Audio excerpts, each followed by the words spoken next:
এখন শুনছেন আপনাদের সকলের প্রিয় চ্যানেল বোবা কথা,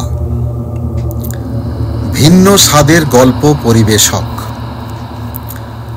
নমস্কার, সকলকে আমার আন্তরিক ভালোবাসা ও অভিনন্দন জানিয়ে শুরু করছি বোবা কথার এই সপ্তাহের ভিন্ন স্বাদের আরেকটি নতুন গল্প।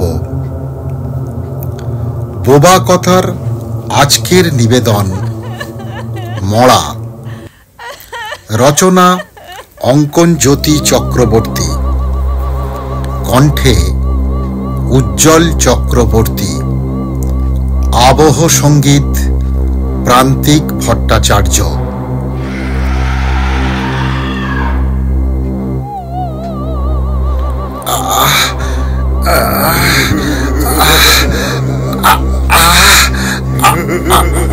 আমাকে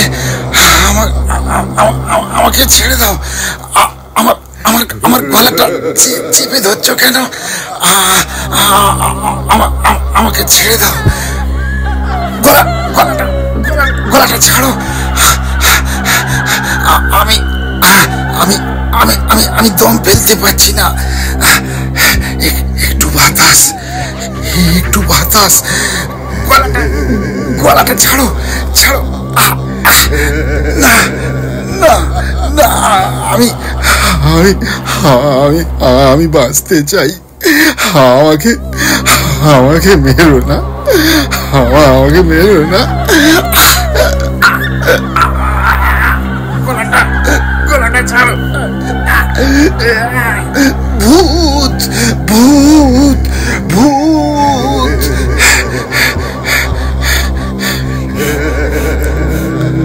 শান্তনু, এই শান্তনু।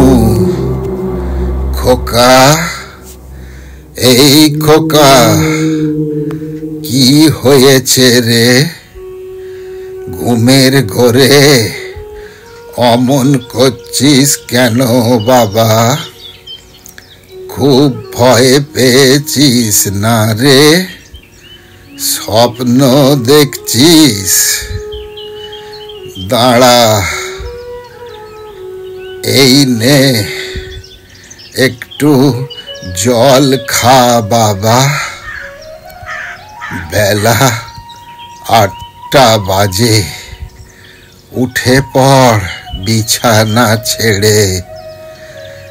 রাত করে ঘুমোবি, উল্টো পাল্টা স্বপ্ন তো দেখবি। স্বপ্নের আর দোষ কি বল? আয় একটু কাছে এসে বস, তোর গায়ে মাথায় একটু হাত বুলিয়ে দি। শান্তনুর বাবা মা মরা ছেলের গায়ে মাথায় হাত বুলিয়ে দেয়। অহিন্দ্রবাবু তাকিয়ে দেখে, তখনও ছেলের চোখে মুখে স্পষ্ট একটা ভয়ের আতঙ্ক। মাত্র 4 মাস ডিউটিতে জয়েন করেছে। বীরভূমের BGN হাসপাতালের মর্গে লাশের হিসাব রাখে সে। দমবন্ধ ঘরে পচা মাংসের গন্ধ আর হাড় হিম করা পরিবেশটা মানিয়ে নিতে খুব অসুবিধে হচ্ছে শান্তনুর। গভীর রাতে প্রায় উদ্ভট উদ্ভট শব্দ শুনতে পায়। মাঝে মাঝে ছায়া মূর্তির উপস্থিতি অনুভব করে। তখন তখন বুকের ভেতরটা ভয়ে কেমন যেন দূর দূর করে ওঠে। শীত দাঁড়া বেয়ে বয়ে যায় একটা ঠান্ডা হিমেল স্রোত। হাত পা সব ঠান্ডা হয়ে যায়। সেদিন বৈশাখী অমাবস্যা। বিকাল থেকেই আবহাওয়াটা থমথমে। সন্ধ্যায় শুরু হয় প্রচন্ড ঝড় বৃষ্টি। আজ নাইট ডিউটি শান্তনুর। রাত 8টায় ডিউটি জয়েন্ট করে। সহকর্মী বিনোদের কাছে কাজের দায়িত্ব বুঝে নেয়। অতঃপর, চললাম হে শান্তনু, আজ রাতে একটু সজাগ থেকো। ঝড় বাদলের ঠান্ডা আমেজে যেন আবার ওই ঘুমিয়ে পড়ো না, বুঝেছ? আর হ্যাঁ, একটু আগে একটা নতুন বডি এসেছে জানো, ওটা সামনের বেডে রাখা আছে। পারলে টিকিট ঝুলিয়ে 35 নম্বর কেবিনে ঢুকিয়ে দিও। হ্যাঁ হ্যাঁ বিনোদদা, ঠিক আছে। 35 নম্বর তো ঠিক আছে। বাইরে ভীষণ ঝড় বৃষ্টি হচ্ছে বিনোদদা, দেখে যেও। কাল কিন্তু আমার জন্মদিনে তোমার আসা চাই বিনোদদা, অপেক্ষায় থাকবো কিন্তু, অবশ্যই আসবে। আরে সে আর বলতে, আমি আমি অবশ্যই আসবো। ভীষণ ভীষণ আনন্দ করব তোমার জন্মদিনে। অমন খাওয়া কি হাত ছাড়া করা যায় বলো? এই তো ঝড়টা একটু কমেছে দেখছি, আর কিছুক্ষণের মধ্যে হয়তো ঝড়টা কমে যাবে। হ্যাঁ শান্তনু, তুমি চিন্তা করো না, আমি ঠিক পৌঁছে যাব। এই তো সবে 8:15, 10টা 10:30 নাগাদ ঠিক বাড়ি পৌঁছে যাব। তুমি কিন্তু টিকিটটা ঝুলিয়ে দিও। আমি আসছি শান্তনু। হ্যাঁ হ্যাঁ, এসো বিনোদদা। বিনোদ ছাতাটা খুলে বাড়ির উদ্দেশ্যে বেরিয়ে পড়ে। এখন এত বড় ঘরে শান্তনু শুধুই একা, আর খানকতক লাশ জীবনের শেষ ঘুমে কেবিনের মধ্যে চির নিদ্রায় শায়িত আছে। ঝড় বৃষ্টি প্রায় থেমে গেছে। বাইরে কুকাব অন্ধকারে ল্যাম্পপোস্টের আলোগুলো মিড়মিড় করে জ্বলছে। ঝিঝি ডাকছে, ব্যাঙ ডাকছে, পচা মাংসের গন্ধে মর্গের ভেতরটা যেন নরক মনে হচ্ছে। নানা রকম আওয়াজ শোনা যাচ্ছে। এই 4 মাসে কত মানুষকেই না মরতে দেখেছে শান্তনু। আচ্ছা, মানুষ মরলেই কি প্রেতাত্মা হয়ে যায়? কেন এমন হয়? অশরীরী আত্মা কি সত্যিই আছে? যদি নাই থাকে তাহলে এই অনুভূতিগুলো হয় কেন? কি সব আজে বাজে ভাবছি। বাবা, বাইরে যা ওয়েদার!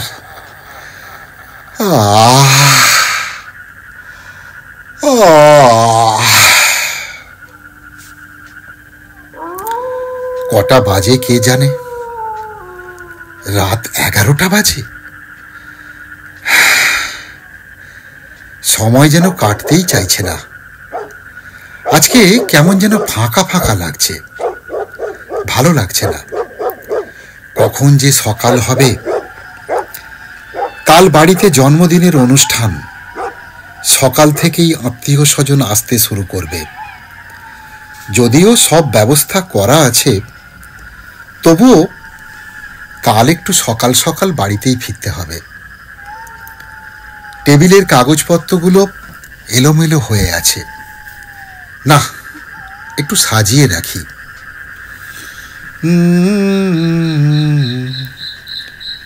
এই মেঘেলা দিনে একলা ঘরে থাকে না তো মন, কাছে যাব কবে পাব ওগো তোমার নিমন্ত্রণ।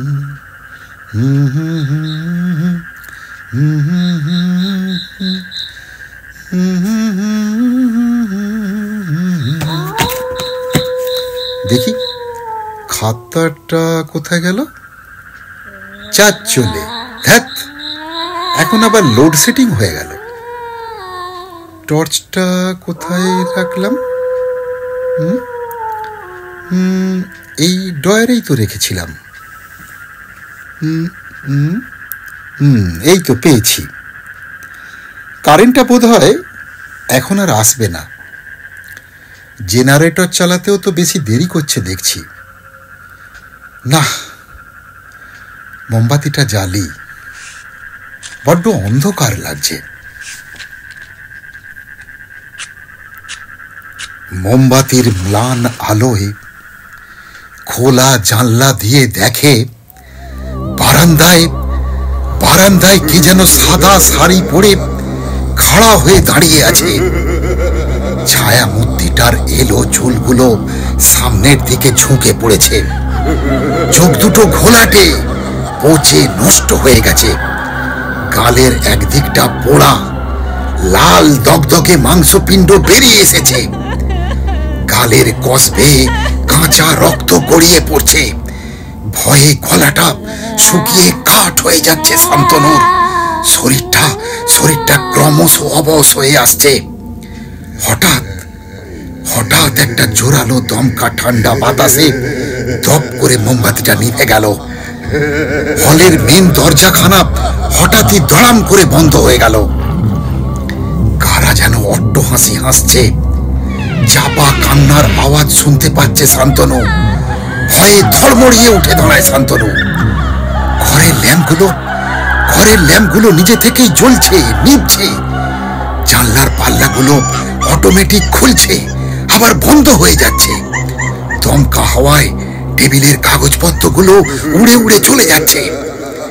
দেওয়াল ঘড়িটার দিকে তাকিয়ে দেখি, এ কি আশ্চর্য, ঘড়ির দুটো কাঁটাই তো বন বন করে ঘুরছে।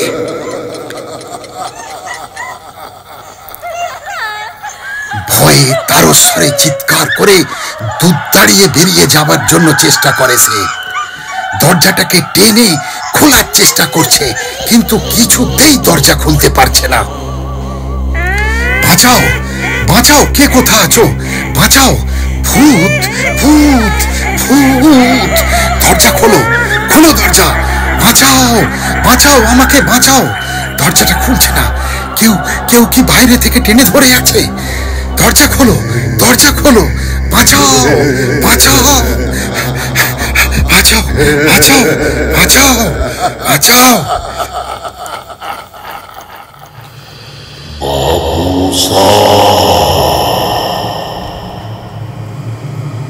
আপনার কি বহুত ডর লাগছে?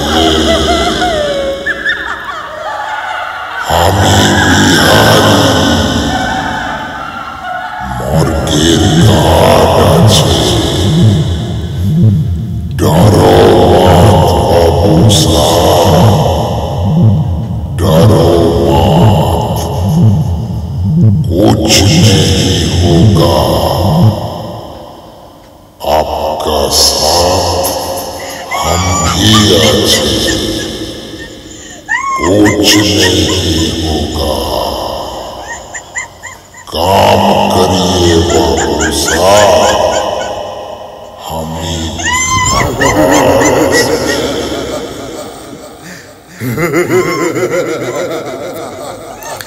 শান্তনু তখন ভয়ে উৎকণ্ঠায় থরথর করে কাঁপছে। কে কে ওখানে? ও বিহারি, এমন সব কাণ্ড করো না। আমি তো ভয় পেয়ে গিয়েছিলাম। একে ভূতের মতো চেহারা, তার উপর ভালো করে কথা বলতে পারে না। উজভোগ কোথাকার, যাও যাও, তোমার কাজ করো, যাও। শান্তনু একটা উৎকণ্ঠায় থরথর করে কাঁপছে, ঘন ঘন নিঃশ্বাস পড়ছে, হৃৎপিণ্ডের গতি বহুগুণ বেড়ে গেছে। কোন রকমে ধাতস্থ হয়ে আবার চেয়ারে বসে, এক গ্লাস জল খেয়ে ভাবতে থাকে। হঠাৎ হঠাৎ মাথা তুলে সামনের দিকে তাকিয়ে দেখে, মনে হচ্ছে সামনের বেডে থাকা লাশটা যেন একটু নড়ে উঠল। দরদর করে ঘামছে শান্তনু, গলা শুকিয়ে কাঠ হয়ে গেছে। শির দাঁড়া বেয়ে একটা হিম শীতল স্রোত বইছে। ভয়ে আতঙ্কে থরথর করে কাঁপতে থাকে। খোলা জানলা দিয়ে কে যেন সরে গেল। কতগুলো চামচিকি হলঘরের ভেতরে ঢুকে পথ পথ করে উড়ে বেরিয়ে গেল। একটা কালো বিড়াল দরজার সামনে বসে চিৎকার করে কাঁদছে। ভয়ে ভয়ে কাঁপতে কাঁপতে শান্তনু দু হাতে চোখ দুটো একবার রগড়ে নেয়। গায়ে চিমটি কেটে দেখে, না, সে তো দিব্যি আছে। তবে কি সবই মনের ভ্রম? মনে মনে ভয় পেয়েছে বলেই কি এমন হচ্ছে? টর্চ জ্বেলে ভয়ে ভয়ে বডিটাকে ভালো করে দেখে, না না, তেমন তো কিছু না। তাহলে তাহলে সে কি সব ভুল দেখলো? একটা চাপা উৎকণ্ঠায় আবার নিজের চেয়ারে এসে বসে শান্তনু।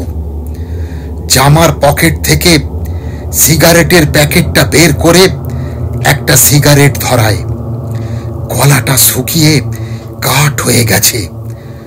গ্লাস থেকে ঊর্ধ্বশ্বাসে জল খায়।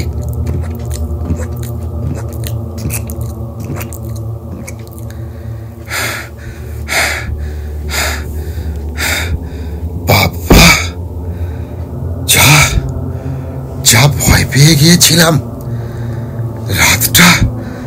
রাতটা কাটলে বাঁচি। কি কুক্ষণেই যে এই চাকরি করতে এসেছি। কিন্তু আমি তো নিজের চোখে দেখলাম বডিটা নড়ে উঠল। হ্যাঁ, তাহলে কি জানি, হয়তো ভ্রম হবে। রাত তখন 2টো। খাতার মধ্যে মুখ গুঁজে কখন একটু তন্দ্রা ধেয়ে এসেছে। হঠাৎ একটা আওয়াজে ঘুম ভেঙে যায়। লাশটার দিকে টর্চ মেরে দেখে, আরে লাশটা তো পাশ ফিরে শুয়ে আছে।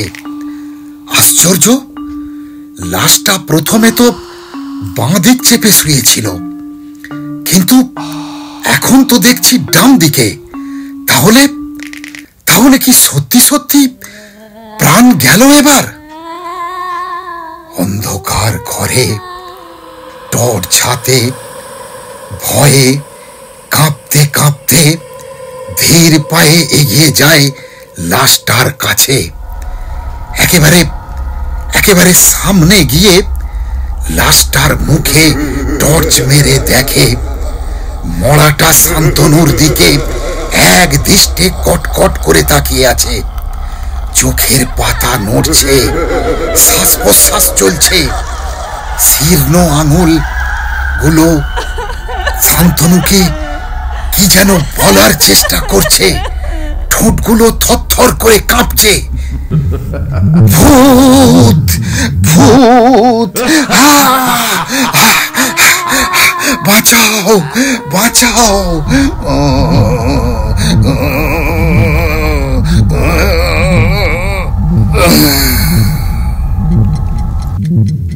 অজ্ঞান হয়ে পড়ে সে। আর কিছু মনে নেই। সকালে জ্ঞান ফিরে দেখে হাসপাতালের বেডে শুয়ে আছে। হাতে স্যালাইনের বোতল ঝুলছে। পাশের টেবিলে এক গাদা ওষুধপত্র।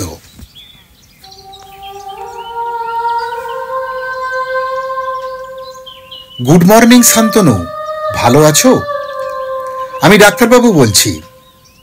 কই দেখি, চেক আপটা করি। যা ওষুধ দিয়েছিলাম সবই তো খাওয়ানো হয়েছে দেখছি। গতকাল রাতে কি হয়েছিল তোমার? অজ্ঞান হয়ে পড়েছিলে কেন? স্যার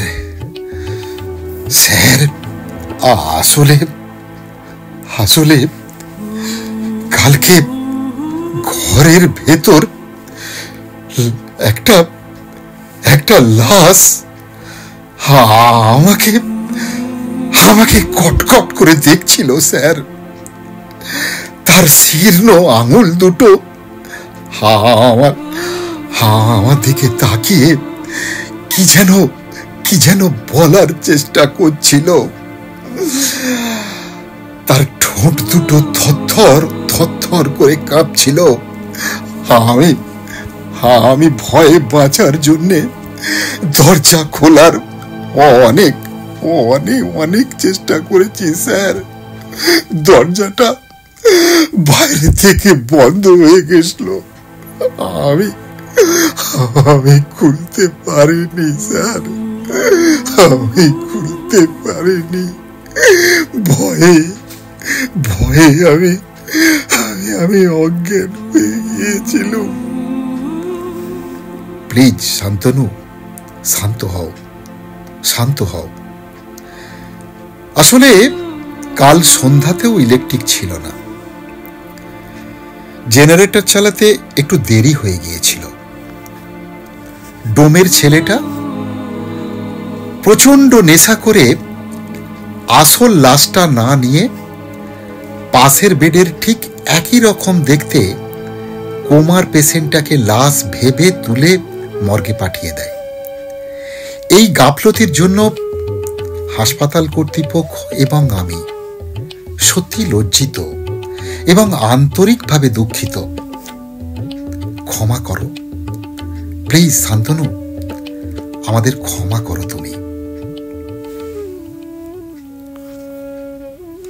আজকের গল্পটা শুনে ভালো লাগলে আমাদের উৎসাহিত করার জন্য চ্যানেলটাকে সাবস্ক্রাইব করবেন, নোটিফিকেশন অন করবেন, লাইক দেবেন ও শেয়ার করবেন। আর অবশ্যই মতামত জানাতে ভুলবেন না। আগামী শনিবার ঠিক রাত 9টায় আমি উজ্জ্বল চক্রবর্তী বোবা কথায় আবার একটা নতুন গল্প নিয়ে হাজির হব আপনাদের সামনে। আপনাদের সকলকে অসংখ্য ধন্যবাদ। সবাই ভালো থাকুন, সুস্থ থাকুন।